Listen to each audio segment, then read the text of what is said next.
കർണാടകയിലെ നിലവിലെ രാഷ്ട്രീയ പ്രതിസന്ധികൾക്കിടയിൽ അവിടെ ഒരു 4 സാധ്യതകളുണ്ട്.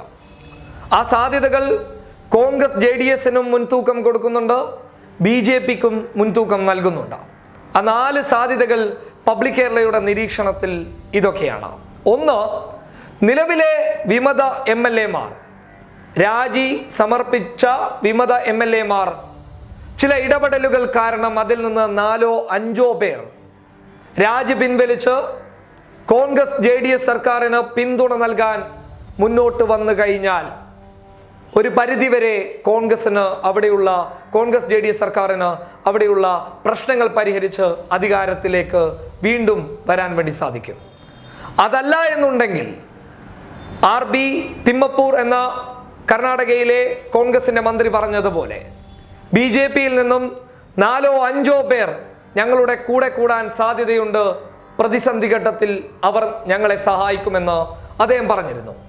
ആ സാധ്യതയുടെ അടിസ്ഥാനത്തിൽ അതിൽ നിന്ന് BJP-യിൽ നിന്ന് 4-5 പേർ കോൺഗ്രസിന് പിന്തുണ നൽകി കഴിഞ്ഞാൽ കോൺഗ്രസിന് അധികാരം നിലനിർത്താൻ വേണ്ടി സാധിക്കും. രണ്ടാമത്തെ വിഷയം എന്ന് പറയുന്നത് 224 അംഗങ്ങളിൽ 102 പേർ മാത്രമാണ് കോൺഗ്രസിനോടൊപ്പം ഉള്ളത്. സ്പീക്കർ നിലവിലുള്ള രാജി സമർപ്പിച്ച MLA-മാരുടെ രാജി സ്വീകരിച്ചു കഴിഞ്ഞാൽ BJP-ക്ക് 2 സ്വതന്ത്രരും ഒരു BSP-യുടെ MLA-യും പിന്തുണ നൽകി കഴിഞ്ഞാൽ BJP-ക്ക് അധികാരം സ്വന്തം. കോൺഗ്രസ് JDS സർക്കാരിന്റെ പതനം പരിപൂർണമായും പൂർത്തീകരിക്കപ്പെടും. മൂന്നാമത്തെ വിഷയം എന്ന് പറയുന്നത് നിലവിൽ സ്പീക്കർ രാജി സ്വീകരിക്കാത്തതുമായി ബന്ധപ്പെട്ട് 10 വിമത MLA-മാർ സുപ്രീം കോടതിയെ സമീപിച്ചിരിക്കുകയാണ്.